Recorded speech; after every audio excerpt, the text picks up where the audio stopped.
Have you ever wondered how Christian billionaire Stefan Persson managed to build his fortune and launch the H&M Foundation, the nonprofit dedicated literally to saving the planet, all without having to sacrifice his principles or worship money as his God? Because I can promise you, it's not by throwing money in an IRA, wasting time with random stocks, day trading, or chasing shiny object opportunities like drop shipping or affiliate marketing. The truth is, wealthy Christians can do things like give to charities, build nonprofits, and fund the ministries because they use a timeless system that today's woke cancel culture is completely ignorant to. You want to know why these traditional savings accounts or shiny object crap of the day tactics don't work for you? Because they were never meant to. My friend, you are a kingdom builder. You operate in a different system. You are the child of a king. You have higher standards and access to different resources, tools, and relationships. And I know that might be difficult to hear, but it's the truth. In fact, the enemy, you know who, loves when Christians chase after these things. Chase their tail, waste a lot of energy, beat their head against the wall, and don't harvest. Because it keeps us doing well, but not well enough to fund the kingdom and make a difference at the level some of us feel that calling to. Hey, my name is Paul Bacco. In the next couple minutes, I'm going to show you how one simple business model has allowed me to help over 965 Christians to start their next or even their first business so they could escape their current lifestyle of trudging through the mediocrity of society, not making the impact in the kingdom they desire, not being the head of their time. And I've been in business for over 25 years now. Since then, I've started 10 companies in 10 different markets with 10 different business models. And the last 3 have been 7-figure businesses. And had I known what I know today, I'd have one business at 8 figures. And there's a story that's been inspiring me recently. There's a man in his 30s who was praying with his pastor and asked what he could do to become more serious about serving God. The pastor turned him away from the traditional ways that Christians work for the kingdom and said, God needs good businessmen too. He was a self-taught engineer, and his name was R.G. Lee Tourneau. He built a manufacturing company that aided in World War II, instructed the highway infrastructure of modern America. By the time he had passed, he had held over 290 patents and built more wealth than he could have ever dreamed of. But that's not what inspired me. Lee Tourneau and his wife Evelyn chose to give away over 90% of their wealth to help build the kingdom. Now, when I first unlocked the door to the finder's business model to be able to buy back my time, I too had the urge to let up on the gas pedal. I appreciated where I was at. We were making really good money, and it was a blessing. But deep down, that still small voice kept whispering and calling and tickling me to do more. And I started asking myself questions like, why do I always have these visions and dreams to support my church, to feed the hungry, to fund the ministries, to dig the wells, to rescue the sex trafficked, to support, teenage girls that have gone through just crazy things in their life? Do I need to just give up on those dreams and visions so I can focus on building the business? Should I start a different business where I can harvest more? What is it that I'm missing? What's the disconnect between these visions in my heart and my reality? And I believe deeply in this spiritual principle of right place, right time.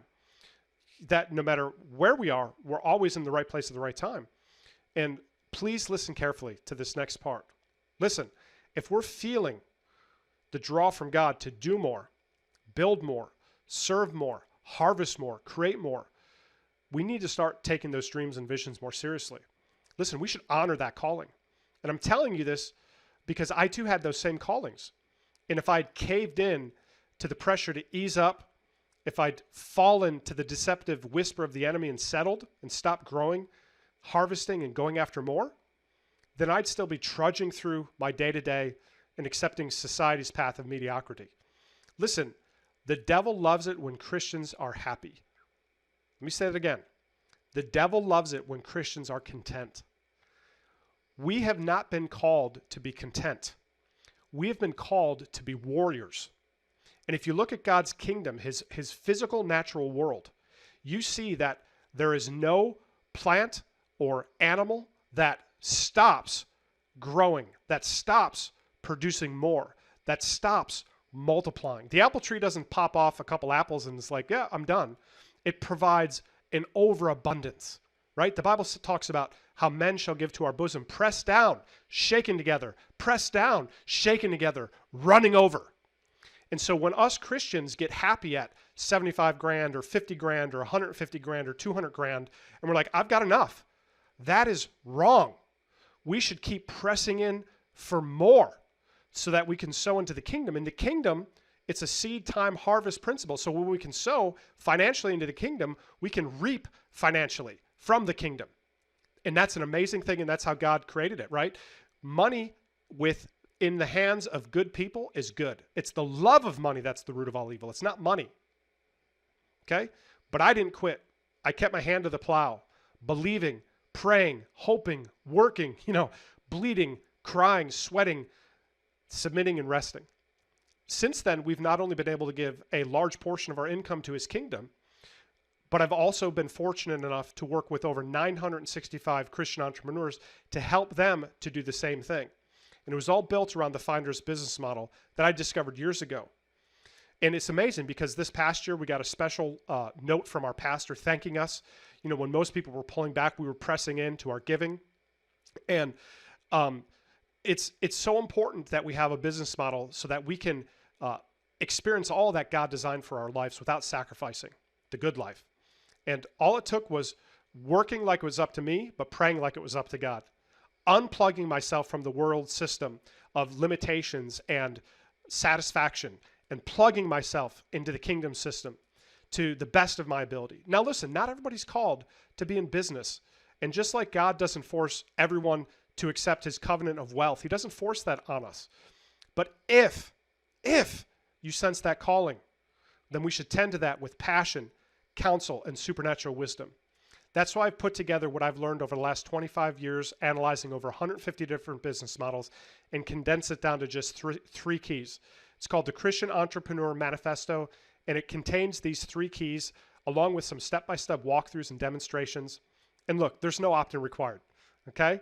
So it might be interesting for Christians looking to train in a business that they feel like has a dead end, a dinosaur business, or a 40-40 plan, a business that's owning them instead of them owning the business, a job or career path that is 40-40, cubicle city, dead end, working with people that they don't really enjoy working with, submitting to a company that they don't know where they stand, and swapping that out, upgrading that, supersizing that for a business of your own, a simple business that's based on your faith, values, beliefs, the Bible, making a difference in the marketplace.